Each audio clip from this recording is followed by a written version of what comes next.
In a very recent video, we made this journal cover together out of denim using a fabric slashing technique.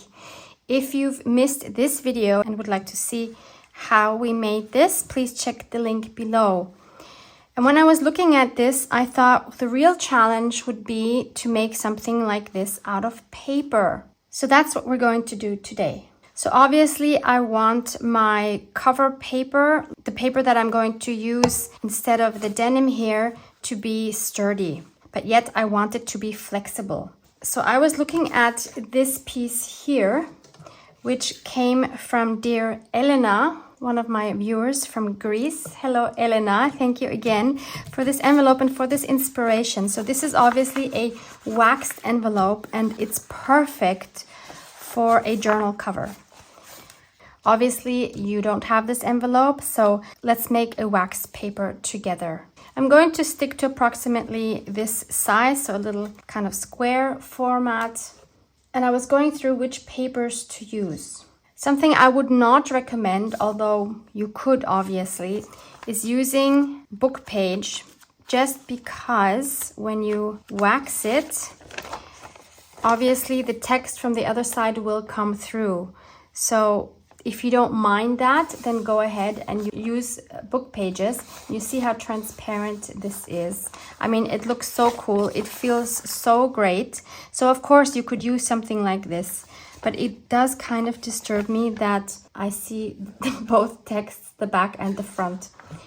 So I was looking at some other options and I thought one might be a map. This is a vintage map. I believe this is from Hungary. I think this would work really well, although, let's see, it's not double-sided. So that would work really well. That's an option. I have not made up my mind what I actually want to use. Something else I want to show you that I am not going to use is something like this beautiful ledger paper, because using different techniques on this in the past, these red lines have bled and that just doesn't look so great. So I'm not going to use this. You could use something like a magazine page. Why not? This happens to be a vintage one, but it wouldn't have to be a vintage one. Then I have a page here from a vintage catalog of some sort. I could definitely use this. We need two papers. So basically I would have this, and then this cut down would be folded over, right? So we have the same design on the inside as on the outside, and we would not see what's on the back side. And here I have another vintage French magazine page. This is from 1899. So cute. Look at these. These are just adorable. So I'm not sure I want to cut this up, but on the other hand, it would make a really great cover. But it is two-sided, so I will not be using this. So I'm going to use this one. So what do we need to make this into a wax paper? It's actually a super simple technique. What we need is a little tea candle. And I'm just going to use a paper for underneath, and we need to take this candle out of the aluminum foil. You can just usually push these out with a little bit of patience. Okay. And then we need something like a box knife or a craft knife. And we're just going to shave the wax off like this. And then we get all these little shaved pieces of wax. So let's do that.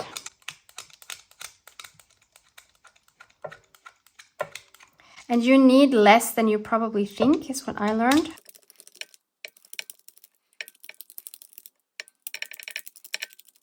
That should be plenty. And you can either do this with your heat tool or even just a hairdryer that you can put on a higher setting. Or what I'm going to do is take it to my ironing board. Okay, so I have my paper here. I'm going to fold this in half. Oh, but this is going to come through, isn't it? We'll see what it looks like. It might look strange. I forgot about that. Okay, well, we'll experiment. And then be sure to add a large piece of parchment or baking paper underneath. Okay, I'm going to turn this because some of the wax will probably squirt out. I was doing this yesterday and I got wax pretty much all over my fabric here that I have on my ironing board, and I even managed to squirt some onto my cupboard. So be careful. So I have my wax shaves here and I'm just going to add some onto the page. Again, start off with less. You can always add more later. And maybe don't put them so far to the edge, because once this melts, obviously going to get very liquid and it will spread anyway. Okay, let's see how we do with this amount. I have my iron set on like a medium heat. I don't have any water in here. Oops, maybe we should close this. So I'm going to sandwich the wax in between and sandwich my book page in between my baking paper. And now I'm going to be very gentle and not make sudden movements, but just very carefully go over my paper, and we can immediately see the wax melting.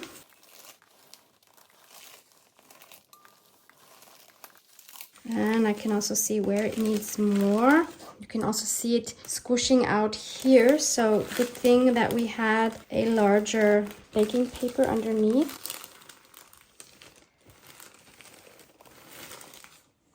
Okay, so if we open this, yeah, of course the design came through. This might turn out very interesting. You see this? So I'm going to place this part here where I think there's some more wax on the paper. Maybe I don't need to add more. You see how that's coming through here? So before you add more, see what you have anyway on your baking paper. Okay, I think we need to add some more.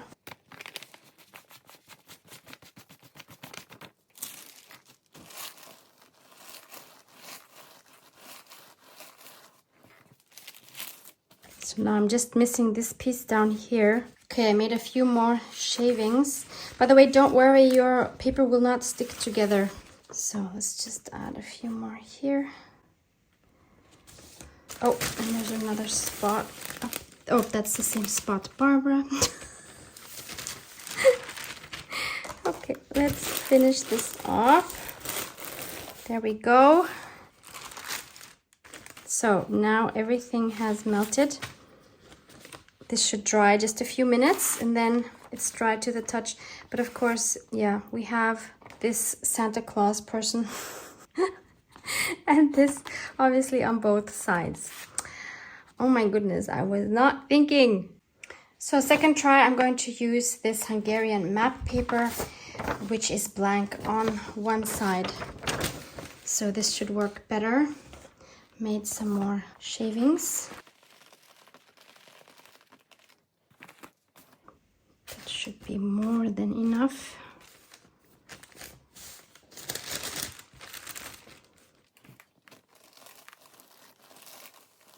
This is such an easy and fun technique to alter your papers. Also for within your junk journal, of course, not just for the covers.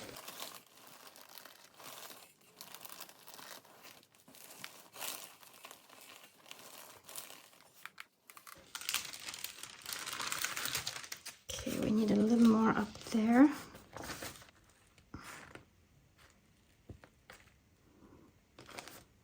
And just a tiny bit down here.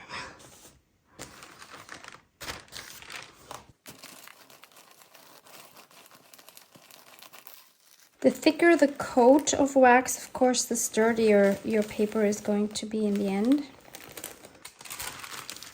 Please don't burn yourself. The paper is quite hot, obviously. Okay, I think this is good to go. So we'll just let that dry for a few minutes. So it's about 5 minutes later. This has completely cooled off and dried. As you can see down here, I could have used a little more wax here, but it's going to be totally fine. And if you're worried about the wax coming off your fingers, it doesn't. It's such a fun technique, and this is the comparison of the original map page and the waxed map page. So you see how transparent it has become. It is such a fun feature. So next I'm going to cut it down to fit the size that I want it to have. Again, I want it to be approximately the same size as my fabric journals. So I'll just cut 2 pieces this size. I decided to tear it with my ruler rather than cutting it.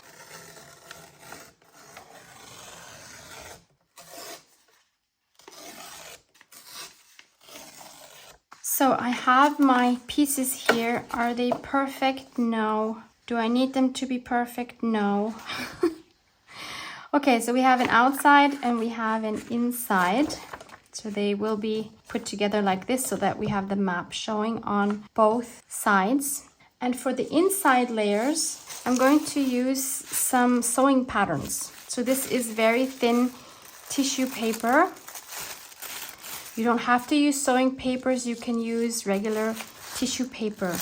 It doesn't need to have a design on it, but it can if you wanted to. So just like with the fabric cover, I'm going to take 8 layers of the tissue paper, but instead of cutting these or tearing these down to small pieces, I'm going to cut 8 pieces that are a similar size to my cover pieces.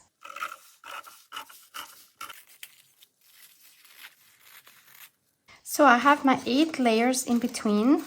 Just like with the fabric scraps, I have the print side. If you have any print on your tissue paper, I have that looking towards us. So this is going to be the outside of the journal.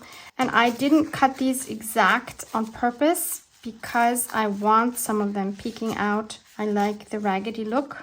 So this is perfect for me. And just like with the fabric one, we're going to attach these with little clips. Use paper clips if you don't have clips like these.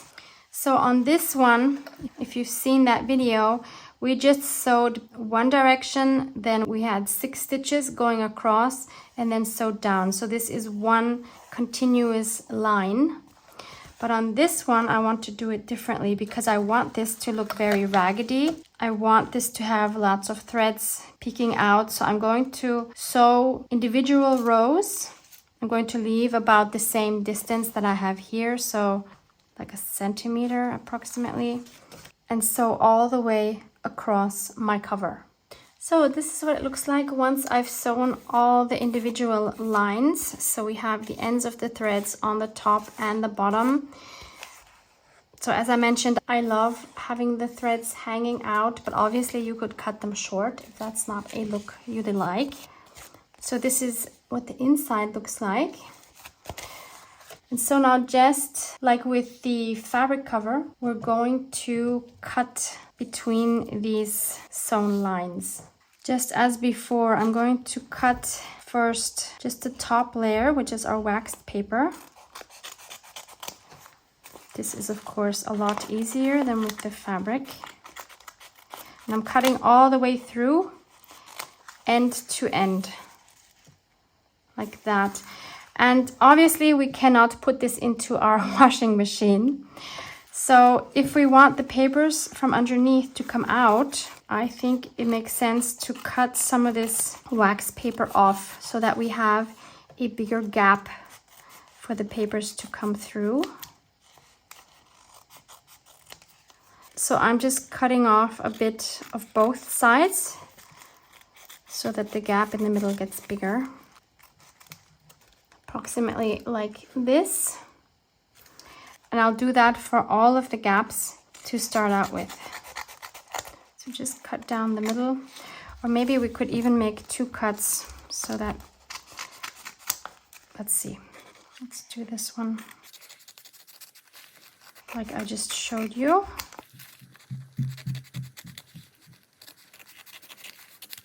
No, it's kind of hard to see because all of the papers have similar colors. So I'm going to try to make 2 cuts so that we don't have to, in the end, actually make 3 cuts. You know what I mean? So we'll go closer to the sewing line on both sides. Oh yeah, then we only have to do this twice. Does that make sense? So I have my little sliver cut out. So I'll do that for all of the lines. I just changed my mind about doing it all the way to the end. I might leave the back as it is. I can still decide that later. So for now, I just cut until approximately the middle. So I don't know yet if I want this cover to have an actual spine like this. So I just folded it here so that we actually have a spine, or whether we can just fold it in half. You know what I mean? Like squish it all the way down without actually having a spine. But I think, yeah, I think we should have a little spine. So next we're going to cut all the tissue papers. And this time we're only cutting them in half. So just like with the other one, be sure that you are not cutting the back side of your cover. So I'm just going to cut right down the middle of all the layers. Thankfully, this is so much easier than with the fabric because the tissue paper obviously is very thin. And we can do that in one easy cut. So we see this is cut completely through all the way to this layer without cutting this layer. So I will do this on all of the rows that I have already cut.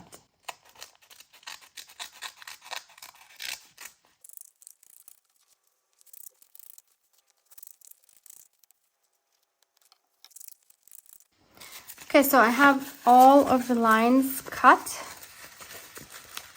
for the front side of my cover. And now we basically just need to roughen this up. Since we cannot wash it, we have to do it manually. And all I'm going to do is take my fingers and just rough it up.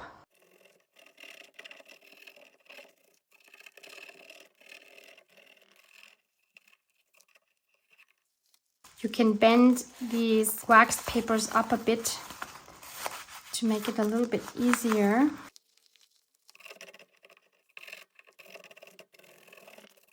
There we go. Isn't that a fun and different kind of cover? I love it. So if we fold it like this, we have our little spine like that. The back is flat. I don't really think the back needs to be roughed up like this because maybe it's better that it lays flat. You know what I mean? And the inside, I think, can also stay like this. I think this is really fun to see the map through it.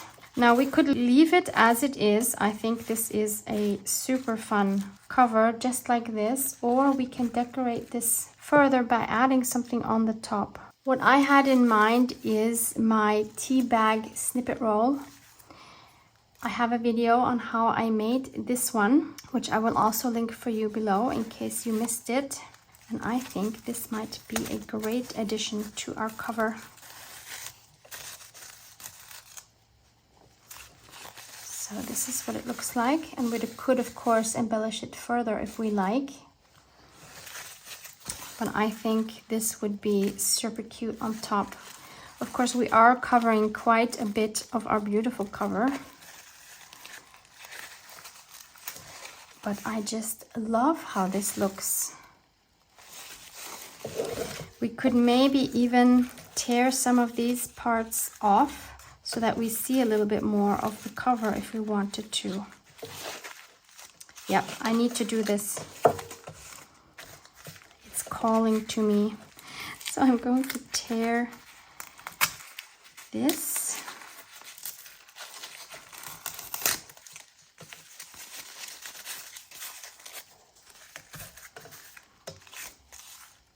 Oh, I love it. I love it.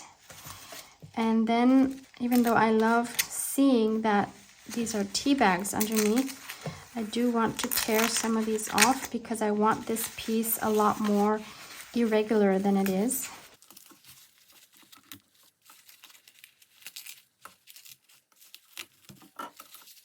See, and all these white threads go really well with the white threads that we have on our cover already.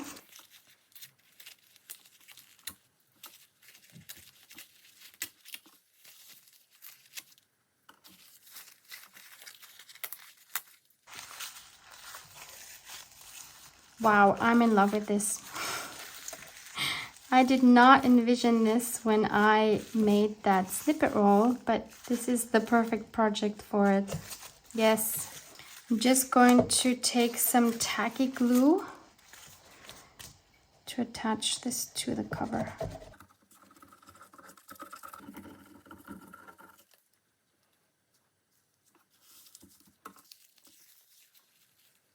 Bit too much glue here. So I don't know if this needs anything else on the cover. Not sure at this point. I absolutely adore this. This has got to be one of my favorite journal covers I've ever made. And I've actually also prepared some pages yesterday to go in here, but now I'm not sure that these are the right type of pages. So let me show you. This is watercolor paper. They have different sizes. I've sewn around each one of them with a white zigzag stitch. With a zigzag stitch with white thread. So the techniques I used here is wetting the watercolor paper first, just with a paintbrush, then adding some watercolor, drying it, adding a little bit more in some cases. Then I stamped these numbers. These are from one of the latest sets by Stampers Anonymous and Tim Holtz. This is called Paint by Numbers CMS 483. I'm linking this below for you. This is definitely one of my new favorite stamp sets. So I stamped these numbers in various colors. I only used the odd numbers because I like those more than the even numbers. So they go up until 11. And I stamped them with various distress oxides and inks. And then, as you can see, I also collaged some paper on top. So these are book pages. This is Tim Holtz tissue paper. And I also splattered and dripped some of the watercolor paint down. I just wanted these pages to have some interest on them already. Not quite knowing, there's some gold on here as well, what else I'm going to do with these. So I really don't know if this is the style I want for that cover. So I think what I'll do is fold all of these in half, and then we'll see what they look like in the journal itself. I think the reason why I'm unsure is because these are not raggedy. You know what I mean? The cover is now beautifully raggedy, and I feel like the inside needs to be as well. And I can't really tear these up because I have the stitching around. I also don't know, do we do more than one signature? I think so, because I think if I just make this into one signature, it's going to be very bulky. So I do want to keep them in the right order.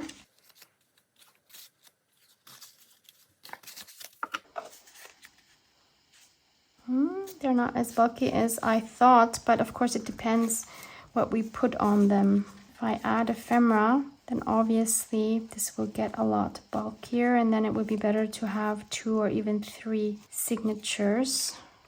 I mean, it would be okay, but somehow I just don't know.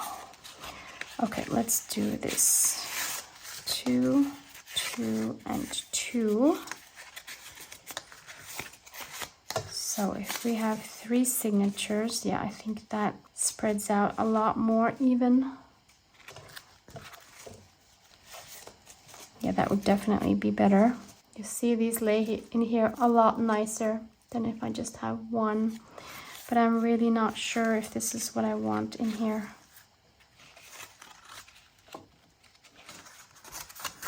I mean, I like the papers themselves, but do they need a different kind of cover? And they are very stiff. That's another thing I'm not sure is the right thing, because the cover is soft. You know what I mean? And also this is very vintage and this is very modern, which actually I love. So what am I saying? Maybe these are the right ones for this cover. I don't know. No, they're not. They don't go in this one. So I've asked you for suggestions in the video where I made this, what I should put in here. I think I need some fabric in here. So either fabric hinged pages, hinged pages, or I don't know. So I'm curious to read your suggestions. Obviously, by the time this video is out, you will have hopefully written me some suggestions. So I don't know. I hate to leave you with an unfinished project, but I don't feel comfortable just sewing these in for the sake of having a completed video. You know what I mean? Another option is, of course, to add all sorts of fun tabs and things sticking out to make these more raggedy. But yeah, as I said, they're very stiff. I'm not sure I want it for this kind of a cover. So just like in the other video, I'm going to ask you for your help and suggestions on what to put in here. And I promise to show both of these in future videos with whatever I decide to go with. Not sure how soon that will be, but that's the plan. So hopefully this gave you some inspiration for some more journal cover ideas. Love you guys. Mwah! Mwah!